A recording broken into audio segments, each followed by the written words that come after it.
If you've been following the channel, then you might know I am a fan of a lot of fighters. I'm a big fan of martial arts. I'm a big fan of the UFC. I'm a big fan of multiple organizations, and I have been watching a lot of fighters since my time in the sport. Today, I wanted to bring you through, in my opinion, the fighters that are the most underappreciated in the sport. Not the best fighters, not the worst fighters, not just good fighters in general. We're talking about fighters that are underappreciated. I have about 20 fighters to show you, and of course, I would love for you to join the conversation down below afterwards. Hello, everybody, and welcome back to another video. If you are new here, my name is Kyle. I am your guy with too many YouTube channels. Let me bring you over to actually the inspiration for this video, because the first fighter that we are going to be talking about is actually Juliana Pena.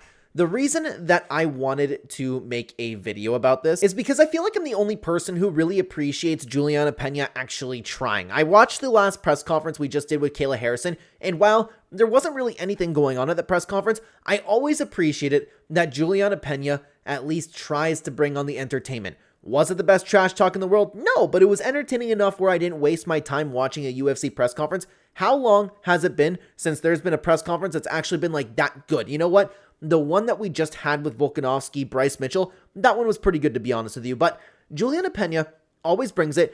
And while she is not nearly the best fighter in the world, she tries in that octagon. She tries to make things chaotic. She tries to bring a dogfight. Is she capable of doing that? No. But she is always there, always trying to be entertaining, always trying to be entertaining on the mic, and always trying to gain some interest from the fans. It sucks that it doesn't work, and to be honest with you, I don't personally get excited for a Juliana Pena fight, but at least I know and I appreciate that she's going to do her best and she's going to try. So that's kind of like the gauge of the video that I wanted to get for you guys today. Let me know what you think about Juliana Pena. I have another fighter that I have been talking about if you've been watching the betting videos. I've been talking about this guy for such a long time, and he is going to be on your radar. He's going to be on your radar in the times to come with all the fights.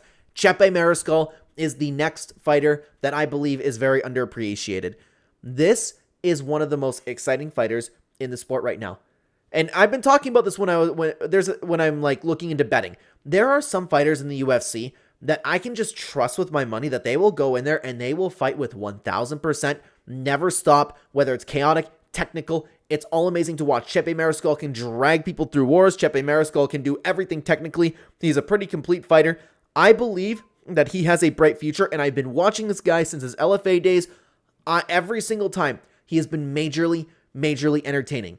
He's been on Apex cards. He's been on the prelims. This dude deserves the shine, and I can't wait because I hope, man, that they actually give him a top 15 fight, because Chepe Mariscal is one of the most exciting fighters in the UFC right now, but nobody talks about him. I love watching Chepe Mariscal fight. I do believe him to be underappreciated as well. The next fighter I wanted to talk about is Charles Jourdain.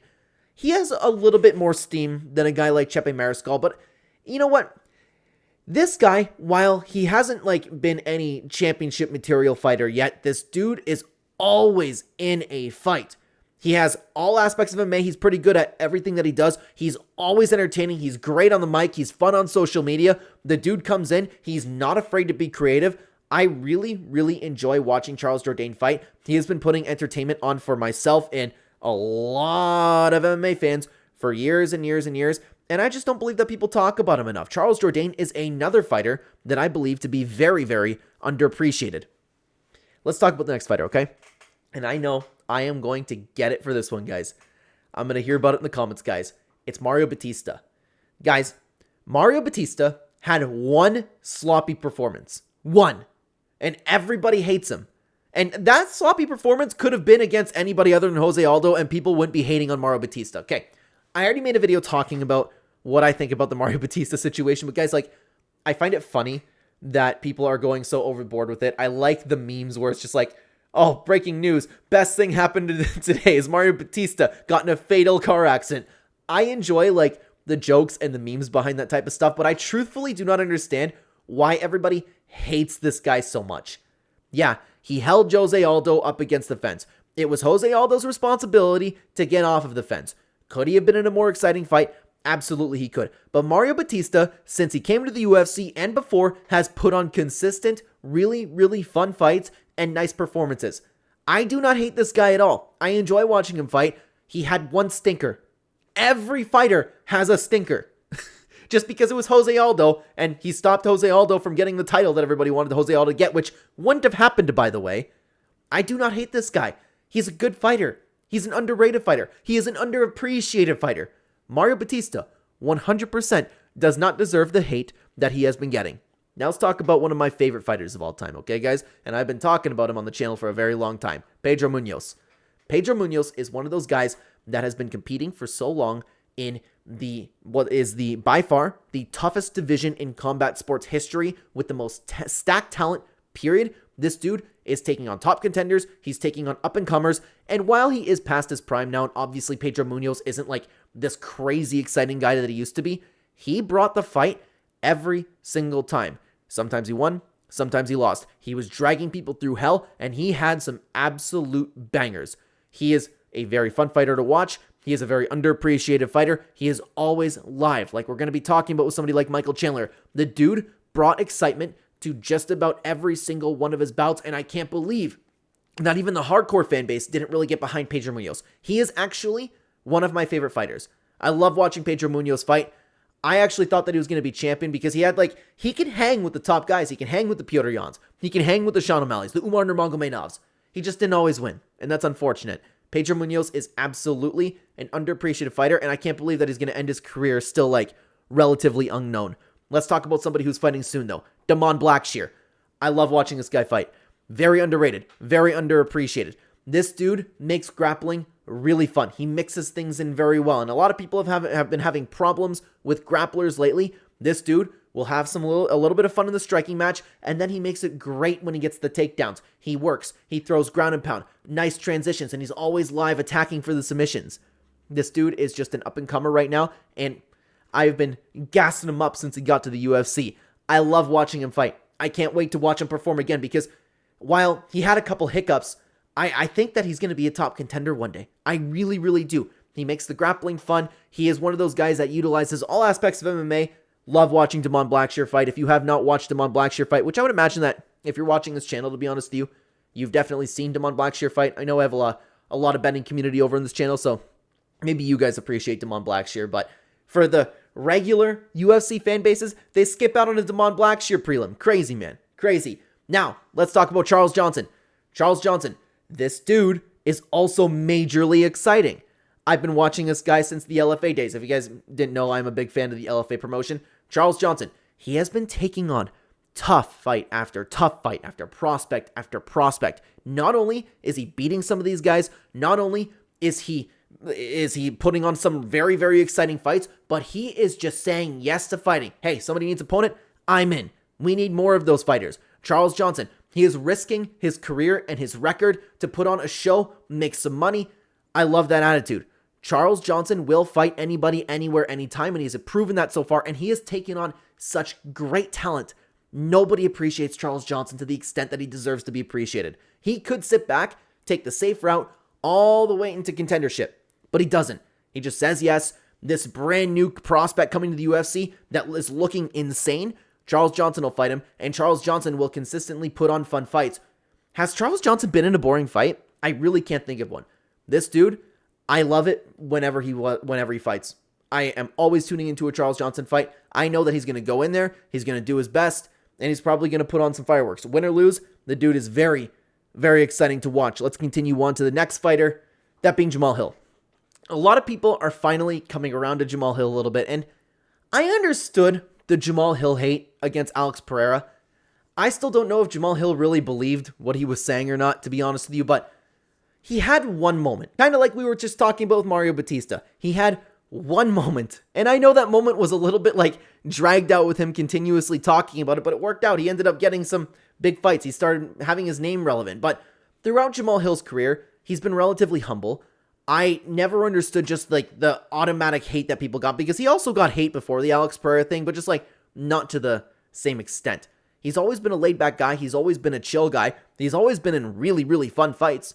I really like Jamal Hill. I found him an easy guy to cheer for. And while I disagreed with all the stuff that he was talking about with Alex Pereira, it didn't make me flip flop and go, oh my God, Jamal Hill's such an idiot. But even if after his last fight, man, have you seen the interactions with Yuri Prochazka, the interactions with fans, the interaction with him and that Yuri Prochazka fan, if you know what video that I'm talking about? He seems like a really down-to-earth dude. I like Jamal Hill a lot. I like him a lot. I think he is very, very underappreciated, and people just laugh at him, man. Let's continue on to what I believe to be the only other WMMA fighter on this list, Macy Barber. I don't have a ton to say about Macy Barber. It's just when you have a division that is lacking excitement, kind of like what I was talking about with Juliana Pena, but not quite to the same extent, she goes in there and she tries really hard. And she's definitely a better fighter than Juliana Pena, and she seems to be improving. I'm actually looking forward to her next fight. Granted, she also has an okay opponent, but she comes in, she's pretty violent, she uses really nice technique, she's aggressive. I enjoy watching Macy Barber fight, and I appreciate it in such a weak division with a lack of excitement. She goes in there to put on a show for the crowd, and I think that she does a good job doing so. Everybody is hung up on these WMMA divisions talking about, like, Alexa Grasso's feet. When you actually have, like, a legitimate, fun fighter that we can, get behind. I'm totally okay with cheering Macy Barber on. She's very fun to watch, and I would like to see her become champion one day. Could you imagine a Macy Barber, like, title run? I know that she'll try to put on some exciting fights, and she will do so. She'll get bloody, and she'll keep going. I like watching Macy Barber fight, man. I like her a lot. So, Macy Barber is also an underappreciated fighter. Let's continue on to probably one of the most objectively underappreciated fighters of all time, that being Belal Muhammad. Belal Muhammad, I get not necessarily enjoying his fights, and that's okay. I get it if the wrestling's not your thing and his style is not your thing. But people just constantly disrespect him. Have you seen all of those videos where, like, it's the thing that comes to mind is, and there's so many clips like this, guys, where Belal Muhammad was doing like a meet and greet, a photo op, something like that, and the guy wanted to take a picture of the belt, and he not pushed him out of the way, but asked Belal Muhammad to step out of the way. People are so okay with blatantly disrespecting this UFC champion and very accomplished fighter, somebody who is going to accomplish more in his life than arguably any of us watching this video ever will in our entire lives. People are just okay because he wrestles, flat out disrespecting him to his face all of the time. And people even go, oh my god, Belal Muhammad, this guy's such a piece of crap. I've seen nothing from Belal Muhammad that makes me think that he's a bad guy. I think he's actually a very laid-back guy from what we've seen in interviews, from him just, at his post-fight press conferences. I don't exactly follow Belal Muhammad on anything, but he seems like a laid-back guy. He seems like a cool guy. I have no hate whatsoever for Belal Muhammad. I wouldn't necessarily call myself a Belal Muhammad fan. I found a fair share of his fights boring in my time, but I just don't get the hate for him. People really, really hate this guy. Now, we do have more fighters to talk about, but of course, I am always, guys, looking to improve the channel in the best ways possible. So I want to get your opinion on something. If you could comment down below, I'd really appreciate it. I've been toying with some other backgrounds over here, and it might scuff out the border of the video. I also have this background that we've been using for some content, and I just personally don't really feel like it fits well with the MMA tune. If you like the lighter tone, maybe it's just that it's light and we're talking about MMA fighters over here. I don't know exactly what it is. I don't believe it really fits with the videos too well. So if you prefer this, or if you like the background that we usually work with, I think it's a little bit more laid back. I think it fits the vibe of the video a little bit. Got the little teacup with the little particles coming off of it. Let me know. I'm always looking to improve the channel. But guys, let's continue on. Sorry for that little pause there. Let's talk about another fighter who I've been talking about since he kind of burst on the scene at the UFC. One of the true BMFs in UFC history, Rafael dos Anjos. I would imagine he's still going to fight. I know he's off on an injury right now, but this dude has taken on the toughest of the tough and has had one of the greatest resumes in the entirety of MMA history. He has taken on name after name, never said no. He's always in there, always utilizing every aspect of MMA, always pushing a dogfight. I have loved watching Rafael dos Anjos fight for a very long time, and he got so disrespected in the era of Conor McGregor, and people kind of forgot about him after that. It sucks, man, because this guy is an amazing fighter, an amazing performer, and seemingly a good guy as well. I want to keep that same vibe, though. Jacare Souza. Hot take of mine, this and another fighter that we are going to be talking about is somebody that I really believed if he would have continued going on his run. I know he ran into Robert Whittaker. He should not have lost to Robert Whittaker, man. As much as I love Robert Whittaker, he shouldn't have lost that fight. I think that he would have been a fantastic champion. I think he would have ruled over that division. He is another one of those guys, like I was just talking about with Rafael dos Anjos. We're going to be talking about this with another particular fighter. The resume is there. The skill set is there. He didn't speak English. He didn't get the fans going. Jacare Souza, every single time that he enters that octagon, it was excitement. It was talent. It was one of the best fighters that we've ever seen in the middleweight division. Utilized jiu-jitsu, one of those really, really fun grapplers. amazing striker as well, went through some wars. I loved watching this guy fight. I was also a huge fan of Jacare Souza. Now let's talk about another fighter. Kind of like circling back over to the Mario Batista type. I can see a lot of people disagreeing with me on this. Michael Chandler. Now, if you want to talk about Michael Chandler being a good guy, okay, I believe him to be a pretty fake person as well, okay? I just believe that the hate for him is so overblown. First of all, everybody is okay, like we were talking about with Bilal Muhammad. People are okay just because he waited for Conor McGregor, as if any other fighter wouldn't have done the same. They're okay with like blatantly disrespecting him to his face, on the mic, YouTube videos, whatever it may be, just because he waited out for Conor McGregor. He's already a successful man, and he made a choice in his career. It didn't work out. He's still getting his paydays. I don't get why everybody's so okay with being like, Michael Chandler, what an idiot. This guy wants Conor McGregor so bad. Like, as if anybody in his position wouldn't want Conor McGregor that bad. On top of that, people also say that Michael Chandler sucks. I do not believe that to be the case. He is also older now. He is, and Dana White said this recently too, where no matter what, if Michael Chandler wins or loses, he is always live in that fight. He is always putting on exciting fights. And as Michael Chandler says, he is one of the most entertaining lightweights on the planet, and he proves that every single time that he walks out. I love watching this dude fight. He does not get the appreciation that he deserves for the amount of times that he has put his body and brain on the line for everybody, literally not fighting with any fight IQ and just putting on a show. The dude, he has a heart on, his heart is there. His chin isn't always there. I just don't I don't get why everybody is so okay with just flat out disrespecting him like crazy. Kind of like I was talking about Bilal Muhammad. It's not a big deal. And I get not really liking his, his scripts and speeches and his rehearsed lines about being a man and all that. To be honest with you, oftentimes the right thing comes out of his mouth. It just seems rehearsed. I just don't get why everybody hates him for that. Like, if you want to hate him because of the amount of times that he cheats in the octagon, I get that, but that's not why everybody hates him. Everybody just makes fun of him. I think it's overblown. I don't understand why everybody is always hating on Michael Chandler. Let's continue on. Aljamain Sterling. Now, I understand why everybody hated him when he was champion. But all of that kind of continued to go over and over and over again. At the end of the day, Aljamain Sterling, he made a decision, and he was really, really acting in there. Left a sour taste in a lot of people's mouths, but what we can't forget is that was really Petr Yan's fault. The hate for him has just carried over and over and over again. The guy is a phenomenal grappler, and people really hate grapplers. I find it fascinating how he's able to control people. I really enjoyed his fight with Movsar Evloev. This is one of them where I kind of understand the hate, but at the same time, I do believe he is underappreciated. He's put on a lot of fun performances. He seems like an actual laid-back dude in real life. I don't hate Aljamain Sterling like everybody else does. Everybody is still clinging on to that, and I kind of get it, but it's a little much in my opinion, okay? Let's continue on to probably one of the biggest underappreciated fighters on the card, or not on the card, of the video that we've been talking about, Dan Ige. This dude, kind of like we were talking about with Charles Johnson, it sucks that this guy goes under the radar and he doesn't have a ton of casual fans. Dan Ige has taken on the toughest of the tough in the featherweight division. He can hang in there with the Volkanovskis. He can hang in there with the Diego Lopez's. And even if you want to talk about him winning that fight, I get it. Dan Ige, he says yes to the UFC. He says yes, getting a massage, stepping in on a few hours' notice to save a UFC event. Dan Ige is that guy. Dan Ige is a BMF. Dan Ige will risk his ranking to say yes to the UFC, to fight some up-and-coming prospect, a very dangerous prospect. And Dan Ige is always live in fights, always having good fights, always putting on bangers.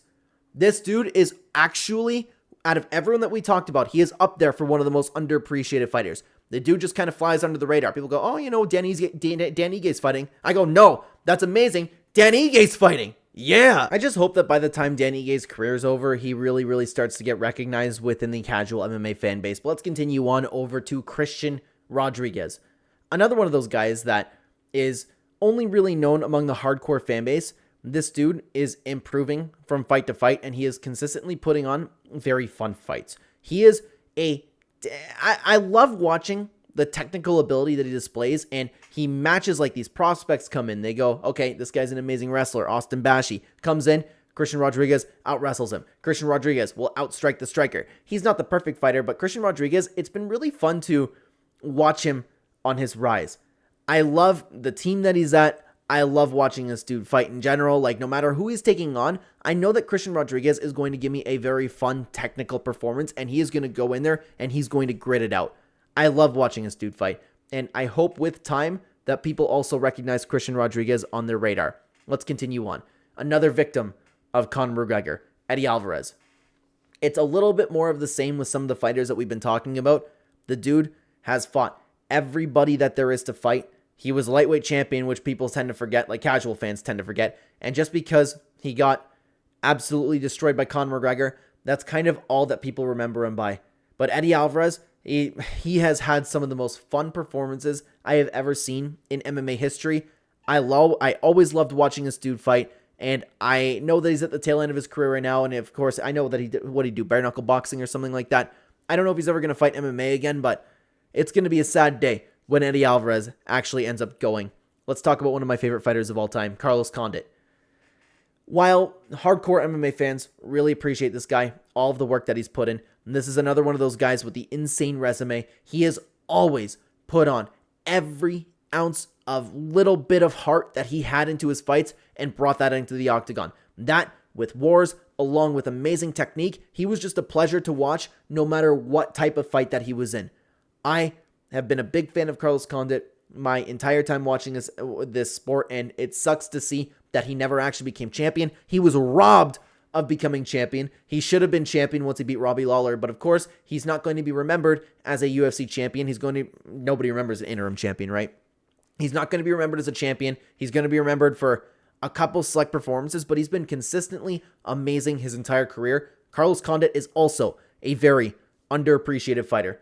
Let's talk about someone fighting next weekend. At the time of recording this video, of course, Ian Garry. Now, I understand, and I am also not necessarily a fan of the dude's lifestyle, okay? There are some pictures that he's posted that I go, right? But Ian Garry has been yapping on the microphone in a fun way. He has been saying yes to the UFC. He is not ducking opponents like that entire division has been ducking. Right now, at the time of recording this video, he is risking his ranking against a guy in Carlos Prates, one of the most dangerous fights that he could possibly take, and hurt his career if he ends up losing. He said yes, and he's confident in himself, and he has been backing up all of his talk since he got into the UFC. He just had a championship level performance against Shavkat Rakhmonov. I believe this dude's going to be champion, and with the skill set that he displays in the octagon, and with him actually having that fighting spirit and the attitude to say yes and goes, I don't care, I'll take on Carlos Prates. I believe I'm the best fighter in the world. That is an amazing attitude to have in the sport, and I think that should be commended. But everybody's been making fun of Ian Garry for, the nutritionist stuff, for some posts that he's been making. And unfortunately, I understand that. But man, I'm coming around to Ian Garry. I'm coming around to him. I've been really, really enjoying him when he fights in the UFC. I like how confident he is himself. I like his all-around game he's been bringing over here, man.